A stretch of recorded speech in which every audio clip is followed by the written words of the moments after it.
All right, John, let's do a bonus episode here. Bonus.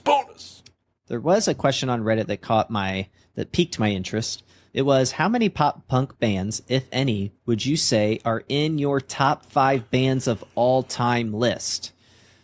So, John, I think our lists could be surprising to each other and our listeners probably. I'm interested to see what us old pop punk kids come up with. When trying to figure out my list, though, I wondered if I should base this on sort of like life-changing music, or if I could only listen to these bands for the rest of my life. I feel like there are a lot of variables at play when trying to come up with your own personal definitive top 5 list. I don't know how hard it is for you to come up with this list. I personally ended up looking at my own. I have a rock playlist and I have a pop punk playlist, but I looked at my rock playlist and I looked at the bands or artists that appeared most on that to kind of help me gauge, to kind of get a starting ground. So I have some bands. I'm going to make up my top 5 as we talk it through, I think. Do we want to go through any of the Reddit responses at all? Sure, I'd like to hear. Okay. So let me pull that up. So again, the question is, how many pop punk bands, if any, would you guys say are in your top 5 all time? And he says, are any pop punk bands included in your guys' top 5 bands of all time? Let me know. My top 5 is Blink-182, Led Zeppelin, Red Hot Chili Peppers, The Clash, and Black Sabbath. Right. Okay. And this was in the Pop Punkers thread, subreddit on Reddit. Somebody says probably 5. So they think 5 pop punk bands are in their top 5 bands of all time. Somebody says New Found Glory, The Wonder Years, Zebrahead, Good Charlotte, The Starting Line.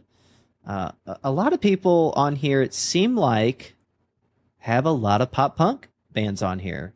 I personally know I can't have all pop punk. I like to think that I have somewhat of an eclectic taste in music. I like a lot of 90s music. I like a lot of 2000s, 2010s. I like current stuff. I like 60s. Like there's something in every like decade that I absolutely love and it's important to me. Right? So for me, when I'm going through this list, like another person says Blink-182, New Found Glory, Alistair, Patent Pending, Fall Out Boy, like of all time, like that surprises me. Alistair?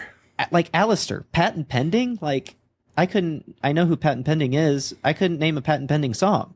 I loved Alistair, very important band when I was like in 2004 for me, but that was it. Yeah, I mean, I don't think they would have ever cracked my top 50. Yeah, even in peak pop punk time period.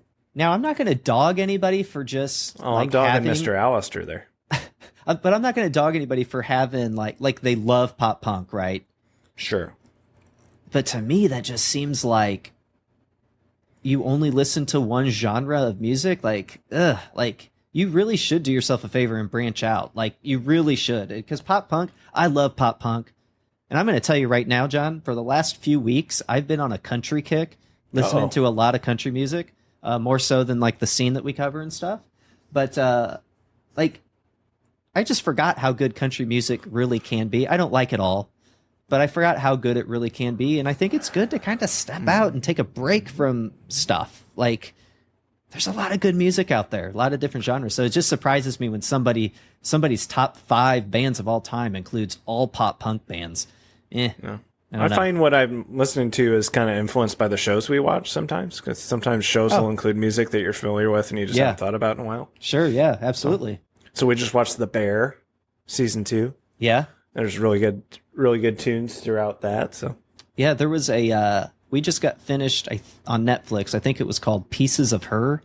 Really good soundtrack. I mean, they probably paid a lot of money to play the songs that they played. It was I feel like it was just an older rock, but it was really good. And it kind of, I don't know, just reminded me of being a kid again.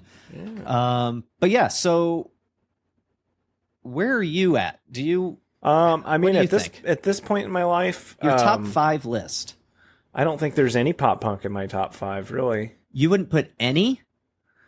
No, not right now. Okay.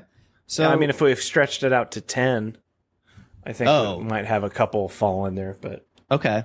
So for me, it's probably like in no particular order. Yeah, I don't know how I could put if I could put them in order either. I think it's Beatles. Yep. OCs. Okay. And this is all time. You're putting the OCs in there? Yeah, right now, yeah. Okay. The band.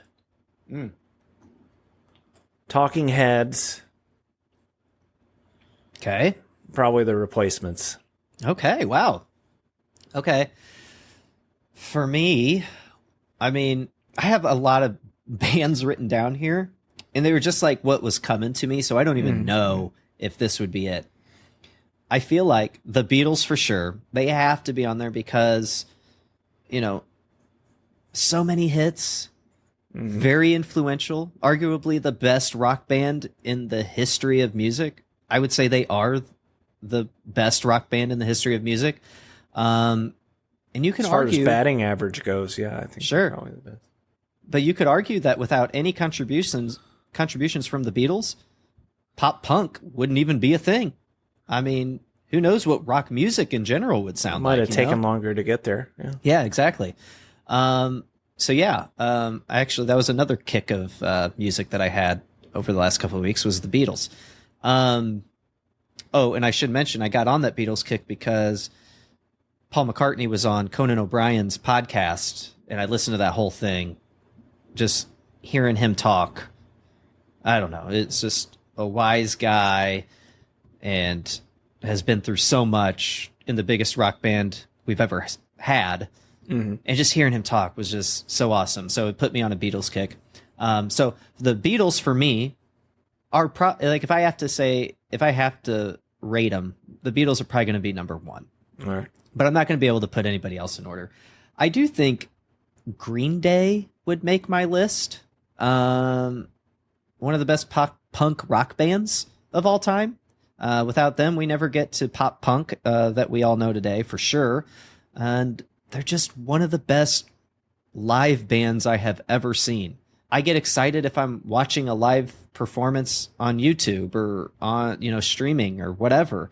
And then actually being there is just another story. So for me, they have to be on my list. So the Beatles, Green Day. I feel like Guns N' Roses has to be on there. I really love Aerosmith. So that they're definitely on that list. So that's 4. But then, man, I start thinking like Tom Petty has some really good music. You could argue that it's not technically a band, so true. Tom Petty, and the Heartbreakers most of the time, but there are some Yeah. instances where it's just Tom Petty. Okay, so if I argue that he's not in a band, I could take him off. Foo Fighters, I wrote them down, but I don't think they make my all-time list. Really good, maybe in my top 10. I wondered about putting the Beastie Boys on there. But then you got like Blink-182. They were super influential for me. And they're tough. Like, I love Blink for everything that they've done for me, they've helped shaped my life in a way. Yeah, but I don't know a 10-year period where they're like definitely 1 or 2 for me, but it's it's not that time anymore. Yeah, and as I've grown up, I don't know, but like in terms of music, I don't know if they actually make my list or not, which seems kind of weird for how important they are to me. So I said Green Day, the Beatles, Guns N' Roses, Aerosmith. Maybe I do throw Blink on there. I don't know. I can't think of anybody else. So I guess Blink does make my list. So do we say that Green Day's a pop punk band? Yeah. So you got 2 out of 5. So I get 2 out of 5. And you don't have any pop punk bands making No, your but list. I would argue that there's probably 2 or 3 in the top 10. Okay. Who would be your who would make that list? I definitely, you got Green Day in there. For sure. And Blink in there. I mean, right now I like Hot Mulligan a lot. I don't know, like all time. That's the thing. You like them right now. All time is tough. Like, you almost have to throw in like how influential they were and how they, I don't know, how they make you feel when you listen to them and stuff like that. I mean, gosh, and it's all a timing thing too. So like the people that are saying in that Reddit thread, who are saying like, yeah, all their top 5 is pop punk. I don't know. They might be younger, so who knows? I remember when I was younger, I probably wouldn't have had this list that I have now. It'd probably be more pop punk, but as I've grown up, I think even then I probably still would have had the Beatles on my list because I for sure a big Beatles phase as a kid. So yeah, I did too. I mean, I grew up listening to that stuff. My mom was playing it all the time. If you asked me in the late '90s, it would have been like Beastie Boys, Beatles. Yeah. Then your Green Days and yep. That reminds me of being at your house as a kid because that's all we'd listen to. For sure. What's your favorite Beatles song though? Favorite Beatles song? Probably "Here Comes the Sun." Okay. I think it's a really good one. But then again, and it wasn't their song, but they made it extremely popular. And I texted you this. We kind of talked about this over text. Twist and Shout. I mean, the way John Lennon sings that live version of Twist and Shout, the live recording version of Twist and Shout, there's nothing like it. Like that song in of itself is probably the best performed song that really makes you feel something. Like if you listen to it, you can feel the emotion. And knowing that he was sick when he recorded it, I think they only took 2 shots at it, but they took the first one. I can't remember because they saved it for the end of the session. Yeah. But like he's given it his all. And then the fact that the band is just nailing it, like it's all one take. You just don't get that nowadays. So I don't know. Like those two are up there for me. It's kind of like an All Along the Watchtower situation, like where they took the song and it's something completely different from what the Isley Brothers exactly song is, so. And they did a good job with their version too. But the Beatles version was just, for whatever reason, it hit at the right time. And again, maybe it was just everybody else could feel the emotion and the struggle that John Lennon was going through trying to sing that song and make it sound the way he wanted it to sound while being sick. So it's crazy. It's just a well done song. But yeah, I'm a Ticket to Ride guy. Ticket to Ride. It's a good one, man. They just have so many. Like you just go to that Ones album or the Ones. What's it called? All the number ones. Yeah. Yeah. It's like how many songs are on there? It's like so many, and arguably those are not arguably those are the best performing, but arguably not the best songs that they had. No, so I like album track. There's a lot of great album tracks. Yep. So yeah, the Beatles, man, they should make everybody's list. Yeah, they're pretty good. Yeah, they did a good job. Okay, one more question.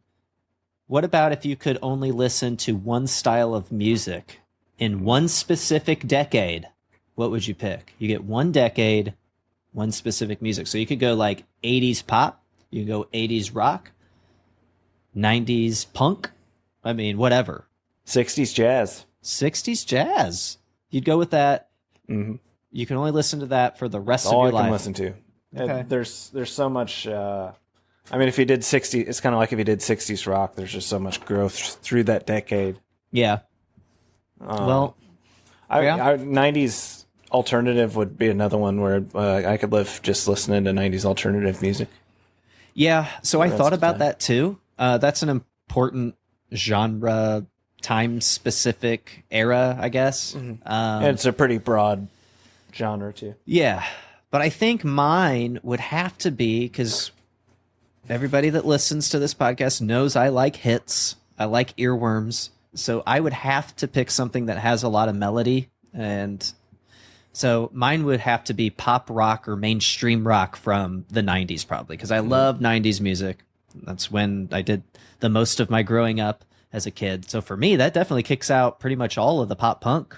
And I'm okay with that, because the pop punk that we all know and love really didn't hit until like 99, 2000 era. So, but yeah, so 60s jazz, huh? Yeah. All right.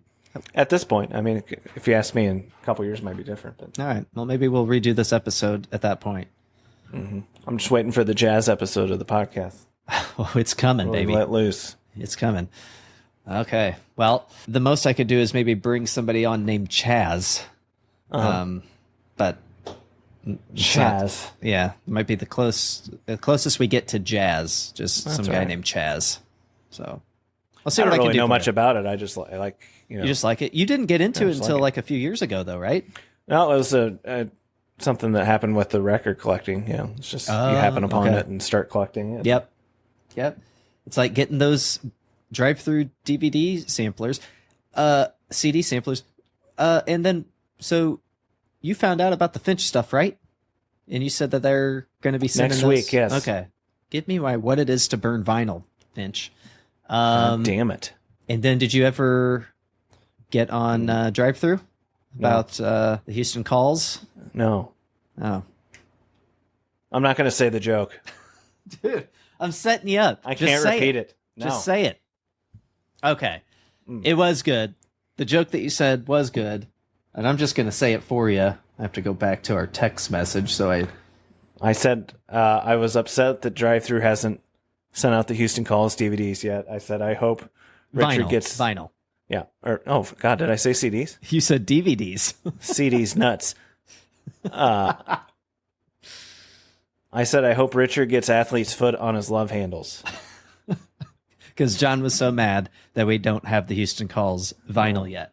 And as we know from this podcast, Yes. Bands who have met Richard at drive-thru have had to, not have had to, but have walked on his back. So that's where, Athlete's Foot on his love handles is Yeah. what John's hoping for. burn Just because foot. we haven't gotten the Houston Calls. Yeah. Filled with vinyl. rage.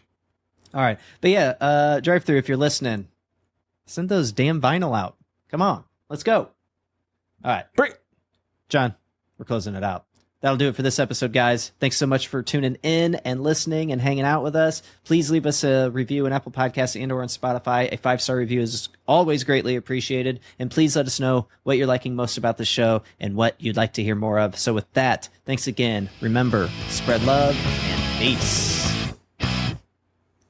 Motherfucker.